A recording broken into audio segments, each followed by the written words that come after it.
Campers, it's me, Ari Lehman, the first Jason Voorhees. From Friday the 13th, I'm here with AJ, and he's got the juiciest slice ready for you. It's dripping with blood. Jason never dies.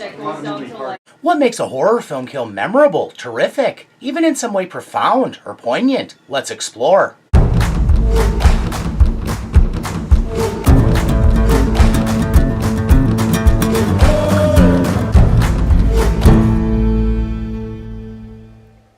Thanks for checking this out. If anything about it trips your fancy, please like, subscribe, and share. Yes. Without further ado, Sabrina's producers offered the most amount of money, and who cares? As your publicist, I'm telling you, you killed it in there. No, I didn't. That was a disaster, Kathleen. all Andrew wanted to know was why he was booked on his ex's talk show. Luckily, blowing smoke up her client's ass is second nature to Kathleen, but then delusion, self and otherwise, would seem to typify the stunningly beautiful but morally compromised vixen. God, and she still treats me like a criminal. People are going to think whatever they want to think. But that's the business, baby, and she only has Andrew's best interest and his bottom line at heart, and hers too. As long as they buy your book, why do you care if they hate read it? Andrew might have cashed in on a tragedy, but he stands by the integrity of his work. It's a good book. It's an amazing book. If she can shut him up, Kathleen could not agree more. I think everyone in the world is going to love it. How could they not? As if she herself smells what she's shoveling. Something about her eagerness smacks of bullshit, and feels as disingenuous as a slickster's spiel. You haven't read it either. It's on my list. Andrew survived a mass slaughter, and now he's making bank, or trying to, with a tell-all book. And I do mean tell-all. I don't know what's more humiliating about that fucking book. The fact that you described our wedding night, or that cheesy dedication to me on the first page. This necessitates having advocacy in the form of a publicist, and Kathleen might be a bit of a strong arm, obnoxiously persistent, way too entrepreneurial, and a pain in the rear. Murderer. I was exonerated! But if you need a promoter, she's the willful loudmouth you want in your corner, even if, albeit, Almost a decade ago, but everywhere I go, people still act like she also seems to doubt your innocence. Like you chopped up 40 or something people in the swamp and you blamed it on a make-believe ghost? Whose side are you on? Come on, we gotta go.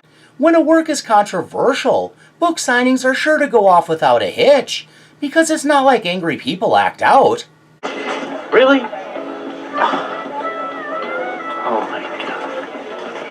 But here, this is where Kathleen really shines. Hang on here.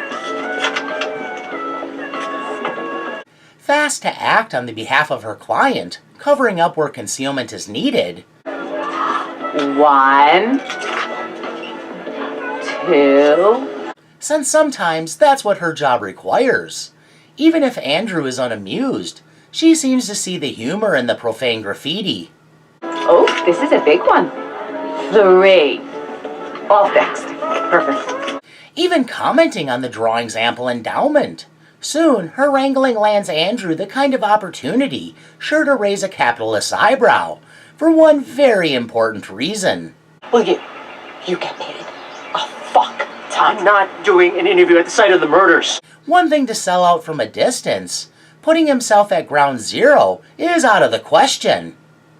Yes, we are. And we need to hurry up, because we need to stop at my place so I can change my outfit again. Kathleen refuses his stand outright and jumps to practical matters. Because I cannot meet the real crime producers in this. Stop, Kathleen, okay? No! She's more concerned with her own appearance than Andrew's deep-seated reservations and refusal to entertain this cockamamie plan. It's okay. I have another outfit in my trunk. It's perfect. Andrew sees that he'll need a bulldozer to overcome her obstinacy and lays it out in no uncertain terms. Over my dead body, my going back. Nope, no way, not going to happen. He won't budge. For any amount of money. A man of pride and principle, he knows when to turn his back, when to walk away. They offered $600,000. A little hiccup, but his pride, his principles, Those intangibles that at his core determines just what makes up a man won't fail him now. But I got them up to $1 million. When the lever's pulled, the trapdoor drops and snap. I'm sure Andrew feels stupendous about his decision. I feel sick. I didn't realize you were so scared of flying. Kathleen's comment bears all the hallmarks of selective ignorance. I'm not scared of flying. I'm scared of what's in that swamp. She strikes down his worries as so lame, because it's not like dangers exist in occupied places. You mean the swamp that's as busy as Bourbon Street with all the tours they do now? That they're headed there themselves notwithstanding, she has some choice words for the types hanging around such locales these days. There's nothing left in there but a bunch of morbid sickos wanting to see the scene of a mass murder. Then offers her personal solution for all of life's problems, making him privy to her complete pharmacopoeia. Would you like a Xanax, Ambien, Valium, Vicodin, Dilaudid, Is it any wonder that Kathleen would play amateur apothecary and be packing a whole medicine show's worth of wares? Percocet, Oxy? I've got heavier stuff if you want. I'm good, thanks. Andrew can be square all day. Kathleen knows how to survive a flight without too much discomfort. Not one to dilly-dally. She doesn't procrastinate medicating herself. I get migraines when I do stuff. Well, so long as she has a good reason. Andrew sees his TV host former wife board the plane and reconsiders his earlier decision.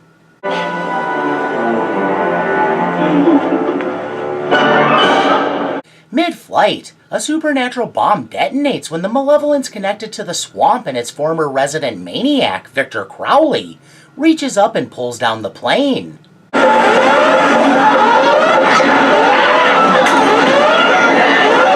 With several casualties literally littering the area. He's dead. No shit, he just fell out of the fucking sky! You might be wondering what became of Kathleen. Rest assured, she's fine and dandy, at least for the time being. You gotta be fucking kidding me. Lacking smelling salts, so it won't be easy, Andrew takes it upon himself to bring her back to reality. Kathleen! Hey!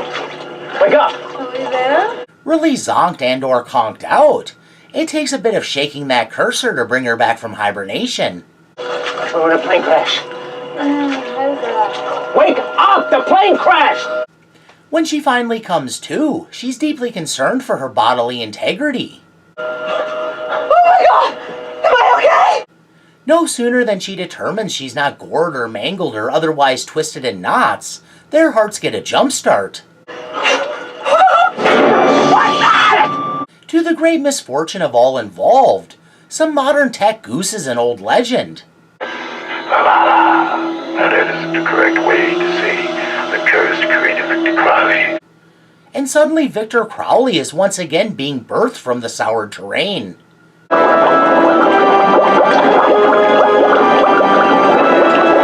Andrew is blown away that for all the calamity, help was nearby. What are the chances you guys being out here in the middle of nowhere? Guess tonight's your lucky night. Luck has no part in any of this, unless it's bad luck.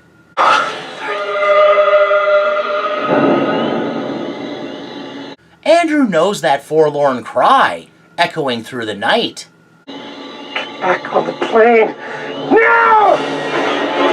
Bullshit! That would be the recently resurrected Victor Crowley, making his presence known, because he's not the one with zero respect for boundaries. The doubts of others lead Andrew to summoning his inner tough guy. Jesus, you really are a psychopath like they say. You think I'm scary? But it's for a good cause, since he knows what he's talking about, implicitly. The thing in the woods is death itself. It's coming for all of us. Now trapped in the plane, the survivors assess, and Kathleen determines that since it's in her hand, she still has her phone. Oh, wait, I have mine, and it's okay. Oh, shit, there's no service. Really? No bars in the middle of the swamp? Who would have guessed? Before long, the confinement gets Kathleen up in arms. I have to get out! Kathleen, look at me! You can breathe just fine, see? Andrew does his best to calm her down, but once again, she actually has a solution for these kinds of moments. Just fine! My pills. Where are my pills? Everywhere! Soon, beyond the general carnage, another event slithers up and shakes the group. It's just a water snake, it's not gonna hurt anybody! I can't die here! And Kathleen reaches her limits, making the damn fool decision to chance whatever might befall her out in the wilds.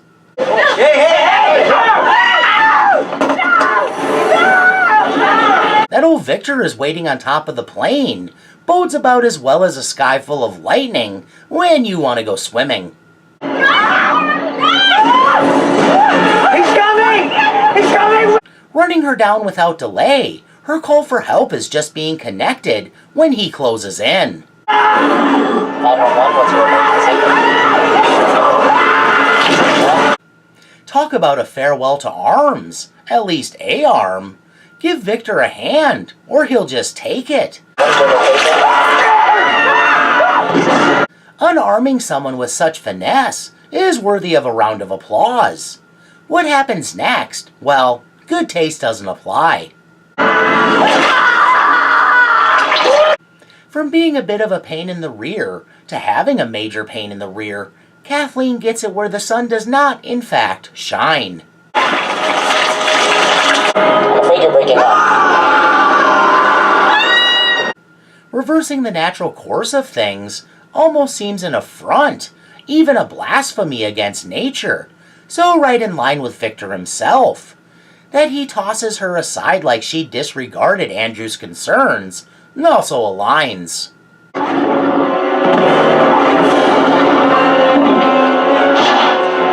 A fist up the nether of convention often leads to an extraordinary exit, and Kathleen's shocking, outrageous, and viciously brutal upending and undoing qualifies in spades. Like one of those horrible acts against nature that are just seared into your brain like a hot brand.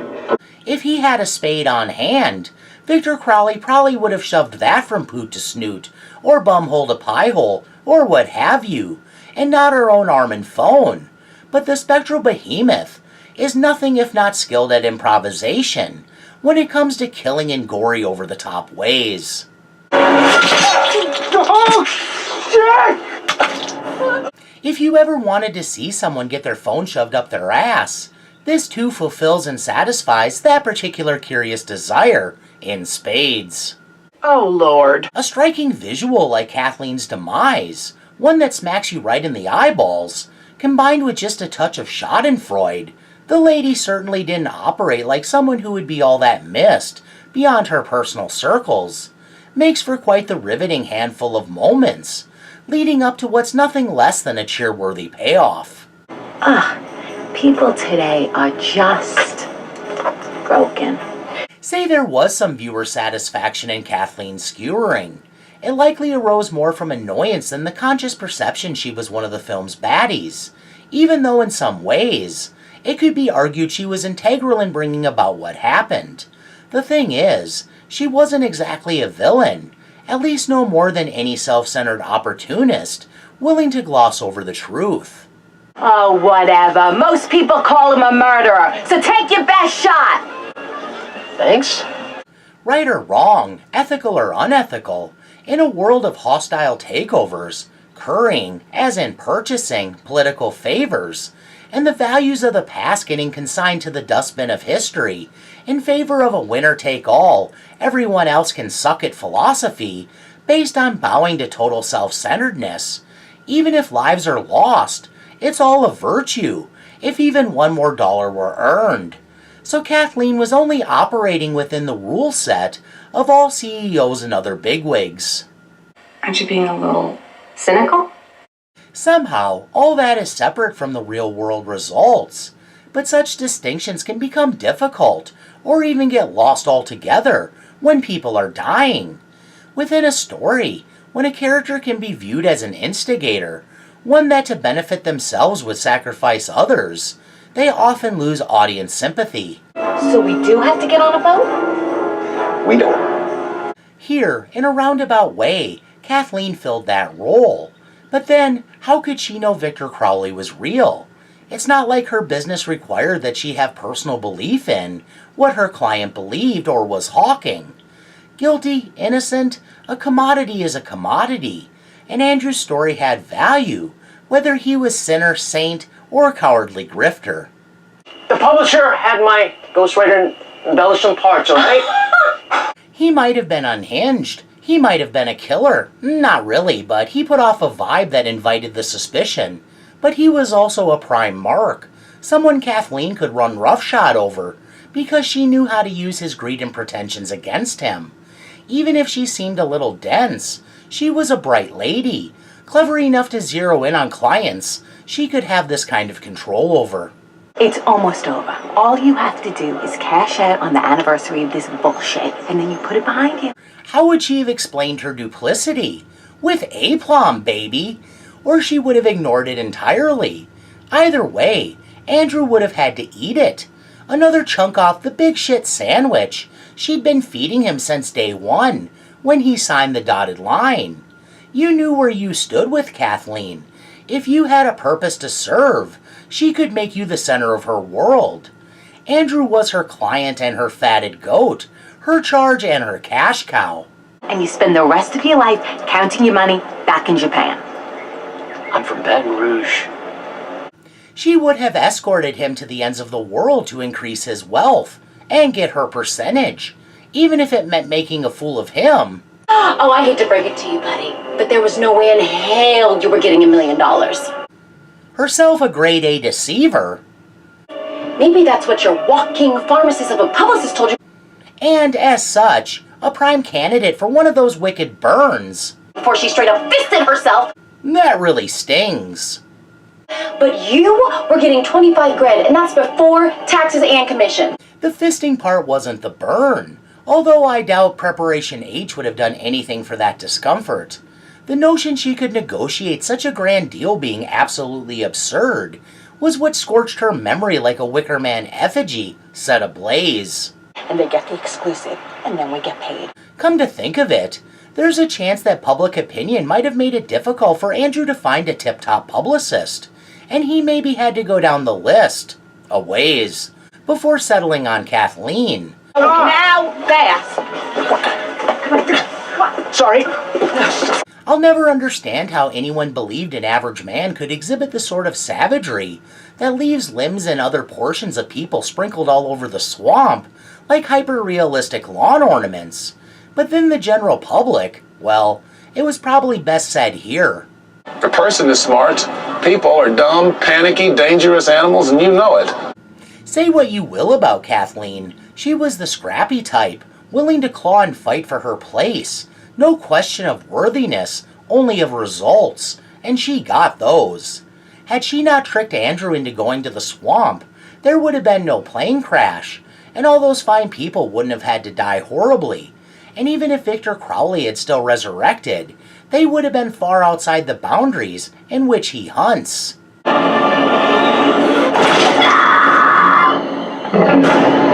But she had no idea she was specifically condemning anyone, least of all herself.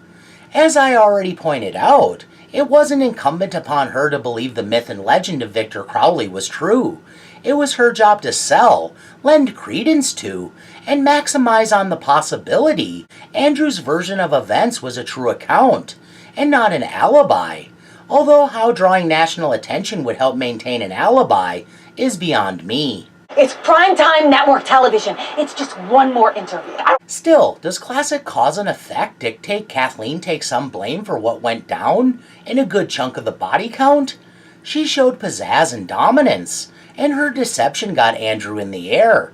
There is that. Andrew knew they were courting disaster, and yet let himself be enticed for the oldest reason of all, plain greediness. Too good to be true is too good to be true. He had the insight to know better, but Kathleen sold the mirage so compellingly, he ignored his own better judgment. It's 2 hours, 3 hours tops. I mean, maybe 5 hours, whatever. Should Kathleen be blamed for being unscrupulous and good at her job? Even if she could exploit it, Andrew's weakness wasn't on her. Having established she had no reason to believe in the supernatural, in her mind, all she was doing was convincing her client to do a profitable interview in a place he might have disdained for personal reasons, but had since become so commercialized, he was the ludicrous one for having a problem, at least in Kathleen's mind. Maybe the swamp interview wouldn't have netted him $1 million, but it would have continued expanding his brand. Let's be honest, she was probably trying to build value, so she could really kill it in the negotiations for the film rights. I can't wait to see it, Wes Craven. When such a service is needed, the best facilitators tend to rise to the top, and that's what she was. Her expertise part weaponized truth and part misleading error. As vapidly single-minded and otherwise empty-headed as she might have seemed, she was a walking ruse, because she was a lot smarter than all that. It's obvious she utilized a toolkit of various forms of manipulation, including a wide selection of narcotics, to get her way, and it mostly worked for her. Kathleen was definitely a conniver, and a bit of a rogue.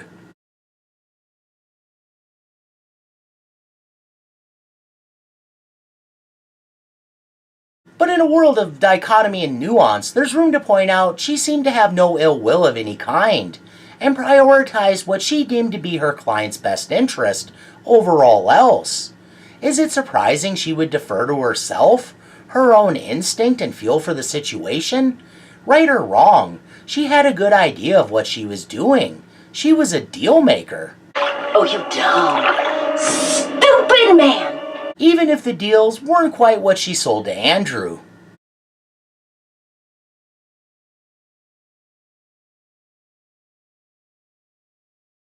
Oh geez, twice? I know, I could have done better. I'm eternally sorry. Thank you so much for coming, and enjoy the book. Well, I've about reached the end of the rope, so I won't leave you dangling. Thanks for entertaining my near incoherence. Please share any refutations, opinions, accusations, japes, or other ideas in the comments below. And please join me for whatever I'm up to next time. Bye now! Bye, creepy man! Keep it creepy! He's a weird guy. Goodbye. I mean, if we're gonna hide in here, we might as well turn off. That's the juiciest slice. Yeah, not.